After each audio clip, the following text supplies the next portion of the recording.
Hello दोस्तों, स्वागत है आपका हमारे YouTube चैनल पर।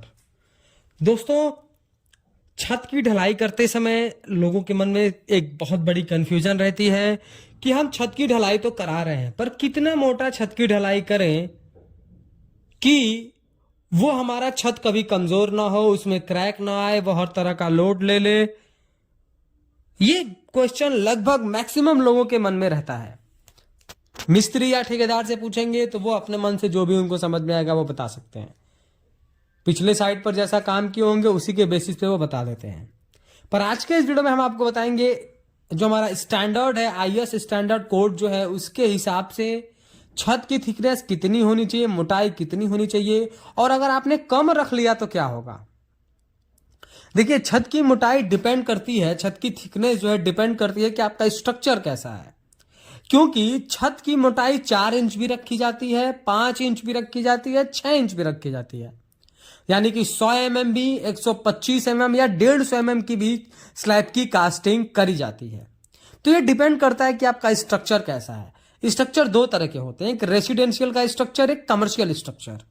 रेसिडेंशियल इन द सेंस कि वो ऐसा कंस्ट्रक्शन, ऐसा स्ट्रक्चर जो हम रहने के पर्पज से बना रहे हैं, वो हमारा रेसिडेंशियल स्ट्रक्चर हो गया।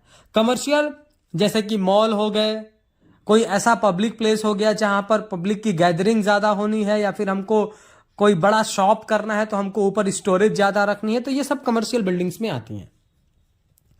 तो देखिए, दोनों के लिए अलग अलग क्राइटेरिया है। तो हम बात करें अगर कमर्शियल के बारे में, तो कमर्शियल में आपको सबसे पहले स्ट्रक्चरल इंजीनियर से मिलना चाहिए। वो बिल्डिंग पर आने वाले सारे के सारे लोड को कैलकुलेट करके बताता है। अब बिल्डिंग पर किस तरीके के लोड होते हैं इसको समझ लीजिए। एक तो जो कंक्रीट से हमारा स्ट्रक्चर बना है, कंक्रीट का सेल्फ लोड, बिल्डिंग का सेल्फ लोड। उसके बाद उस पे आने वाले जो भी अप्लायंसेज रखी जाएंगी या फिर फर्नीचर्स लेआउट वगैरह जो होंगी, उसका लोड। जितने लोग ऊपर मैक्सिमम रह सकते हैं उनका लोड, विंड प्रेशर, ग्रेविटी, इन सारी चीजों को देख करके ही वो डिसाइड करता है कि हमारे स्लैब की थिकनेस इतनी होनी चाहिए।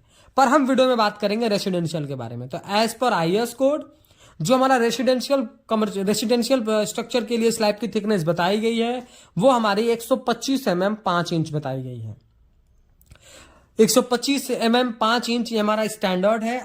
इसको आप अपने छत की ढलाई में यूज करें, 5 इंच का छत की ढलाई करें, तो आपको किसी भी तरीके की प्रॉब्लम नहीं आएगी। वो हर तरीके के लोड को लेने के लिए कैपेबल होगा अगर आपका कंस्ट्रक्शन जो है वो रेसिडेंशियल है। पर 4 इंच भी रखा जाता है। अब वो भी समझ लीजिए 4 इंच स्लैब की थिकनेस कहां पर रखी जाती है। वहां पर स्लैब की थिकनेस 4 इंच रखी जाती है जो लास्ट फ्लोर होता है। मान लीजिए आप G+2 बना रहे हैं, यानी ग्राउंड फ्लोर के साथ फर्स्ट फ्लोर और सेकंड फ्लोर भी बना रहे हैं। तो जो आपका सेकंड फ्लोर है, अब उसके ऊपर आपको स्ट्रक्चर नहीं करना है, उसके ऊपर आपको लोड बहुत ज्यादा नहीं डालना है, तो वहां पर आप 4 इंच भी छत की थिकनेस रख देंगे तो आपको कंस्ट्रक्शन में कोई भी प्रॉब्लम या फिर कंस्ट्रक्शन होने के बाद किसी तरीके की प्रॉब्लम नहीं फेस करनी पड़ेगी। जिसको हम टॉप फ्लोर टेरिस भी बोलते हैं। जो हमारा लास्ट फ्लोर है, वो जो हमारा टेरिस एरिया है, उस पर आप 4 इंच की मोटाई का भी रख देंगे, उसके ऊपर आप वाटर प्रूफिंग करा देंगे, तो वो परफेक्ट है। आपको किसी तरीके की कोई भी प्रॉब्लम नहीं आएगी।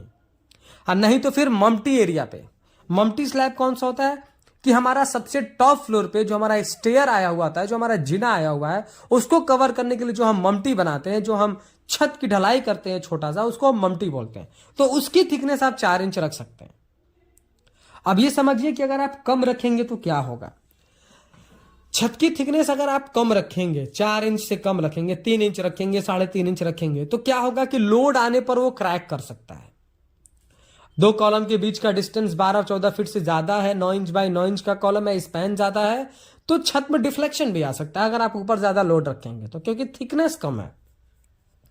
दूसरा, बारिश के मौसम में या फिर किसी कारणवश अगर छत पर पानी इकट्ठा होता है तो थिकनेस कम रहेगी, तो सीलन की समस्या सबसे ज्यादा आएगी। छत से पानी टपक सकता है। 3 इंच 3.5 इंच होगा तो वो पानी टपक सकता है छत की से। पानी स्टोर रहेगा, पानी धीरे धीरे सीलन की तरह स्लैब में एब्जॉर्ब होगा और वो नीचे की तरफ बूंद बन के वो टपकता है। तो सीलन की प्रॉब्लम आप देख सकते हैं। और कंपन यानी वाइब्रेशन के भी आप एक प्रॉब्लम देख सकते हैं कि अगर मान लीजिए 600 स्क्वायर फीट या 800 स्क्वायर फीट का आपने स्लैब की कास्टिंग करा और किसी सामान को आप उस पर रखते हैं, पटकते हैं, तो वाइब्रेशन पूरे छत पे महसूस होता है।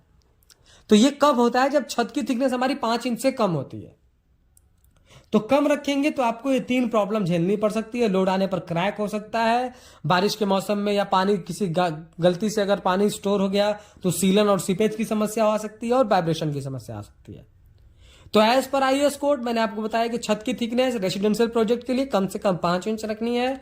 वहीं अगर टॉप फ्लोर टेरिस बना रहे हैं आप, या फिर मल्टी एरिया बना रहे हैं, तो उसके लिए आप 4 इंच भी रख सकते हैं। वीडियो पसंद आया हो तो प्लीज वीडियो को लाइक कर दें, और अगर चैनल पर नए हैं, कंस्ट्रक्शन से रिलेटेड ऐसे ही इंफॉर्मेटिव वीडियोज इन फ्यूचर देखना चाहते हैं, तो प्लीज चैनल को सब्सक्राइब करके बेल नोटिफिकेशन को ऑल पर प्रेस कर दें।